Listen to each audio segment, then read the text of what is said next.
सरकार के 2 दिवसीय चिंतन शिविर में मंत्रियों ने खूब थपथपाई अपनी पीठ। पहली बार दिया अपने ही विभाग का प्रेजेंटेशन। मुख्यमंत्री की योजनाओं और फैसलों की खूब की तारीफ।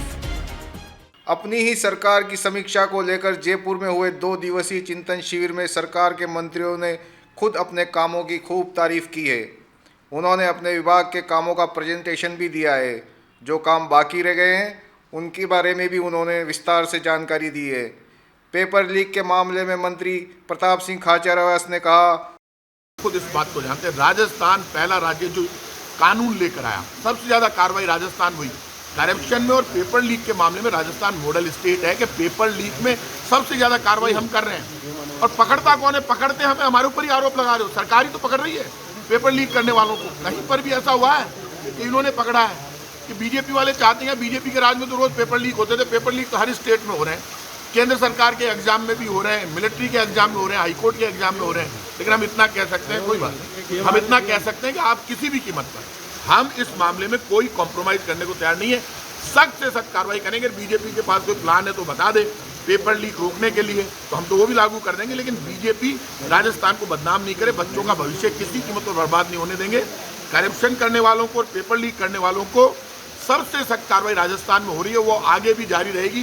पेपर लीक रोकना और पेपर लीक के लिए सख्त से सख्त कानून बनाकर भविष्य में इस तरह की घटनाओं को रोकना और अपराधियों को जेल पहुंचाना हमारी जिम्मेदारी हो। मंत्री डॉक्टर सुभाष गर्ग ने कहा है कि राजस्थान पहला ऐसा राज्य है जहां मंत्री खुद अपने विभाग का प्रेजेंटेशन दे रहे हैं। कि भाई क्या प्रॉब्लम है बताएं, तो मैं समझता हूँ ये पहला प्रयास है कि मंत्रियों ने पूरे देश में, मैं समझता हूँ केंद्र सरकार में भी कभी नहीं हुआ, ना किसी राज्य सरकारों में हुआ कि मंत्री खुद अपने विभाग के बारे में प्रेजेंटेशन दे रहे हैं। क्या क्या बजट घोषणाएं हुई, क्या क्या उनका क्रियान्वयन हो गया, क्या उनमें प्रॉब्लम्स आ रही हैं, क्या जन घोषणाएँ थी, उनकी क्या प्रॉब्लम्स है। तो जो प्रायोरिटी है सुशासन की, गुड गवर्नेंस की, अशोक गहलोत जी सरकार का जो मॉडल है गुड गवर्नेंस का, सेवा ही कर्म है और सेवा ही धर्म है, उस लक्ष्य को लेकर चल रहे हैं। और इसलिए हम कह सकते हैं दावे के साथ 2023 को पूरा है।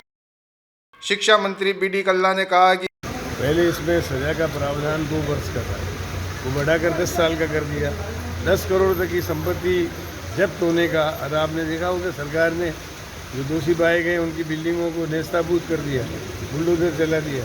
तो सरकार बहुत सख्त है और धीरे धीरे आप देखेंगे कि इस संबंध में जो कार्रवाई की गई है उससे सरकारी कर्मचारी भी और अन्य लोग भी जो इससे जुड़े हुए हैं वो सब उसके ऊपर कार्रवाई होने से आइंदा इस काम को करने में हिचकेंगे लोग।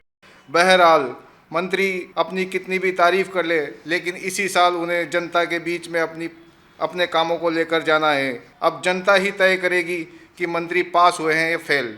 खास खबर .com के लिए कैमरामैन सुरेश तानिया के साथ सैयद हबीब, जयपुर।